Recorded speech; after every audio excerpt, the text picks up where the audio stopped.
कहानी बीरबल की चालाकी। बहुत समय पहले की बात है। मुगल सम्राट अकबर अपने दरबार में अपने नवरत्नों और दरबारियों के साथ बैठे थे। दरबार में हमेशा किसी न किसी बात की चर्चा होती थी।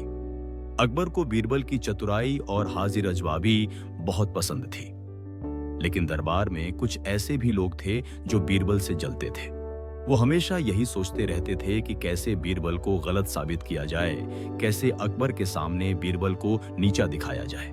ऐसे ही एक दिन दरबार में एक दरबारी ने बादशाह अकबर से कहा, हुजूर, बीरबल हमेशा अपनी चालाकी और होशियारी से सभी सवालों के जवाब दे देते हैं, लेकिन क्या वाकई वो हर बार सही होते हैं?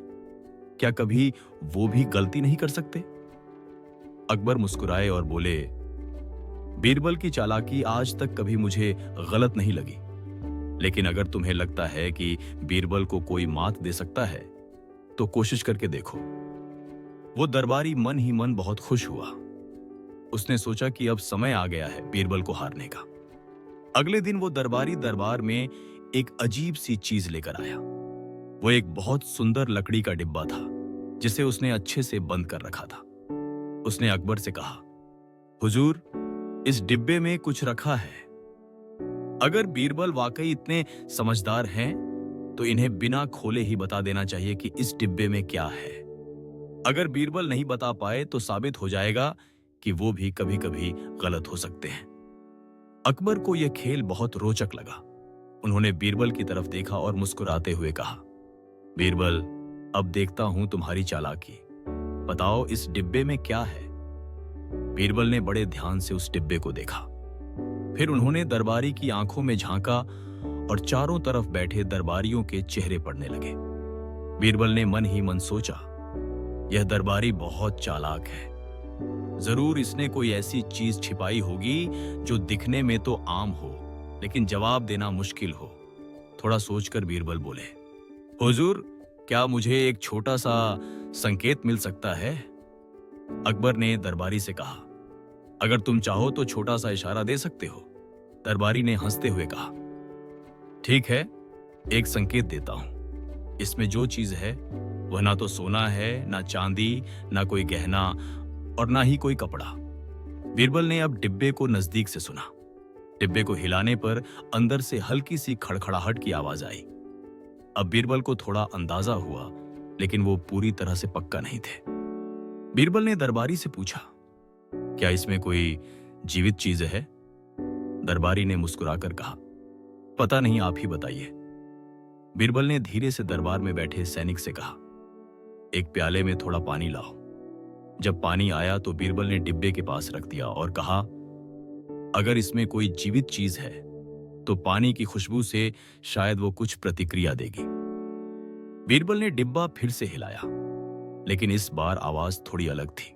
उन्होंने एकदम समझ लिया। बीरबल बोले, हुजूर, मुझे लगता है कि इस डिब्बे में कोई बहुत ही सामान्य लेकिन चालाकी से चुनी हुई चीज है, जैसे कोई छोटा जानवर। बीरबल ने थोड़ी देर सोचा और फिर मुस्कुराकर बोले, मुझे पूरा यकीन है कि इस डिब्बे में एक बत्तख का बच्चा है। पूरा दरबार हक्का बक्का रह गया। दरबारी ने घबराकर डिब्बा खोला और सचमुच उसमें एक बत्तख का बच्चा था। सभी दरबारी तालियां बजाने लगे।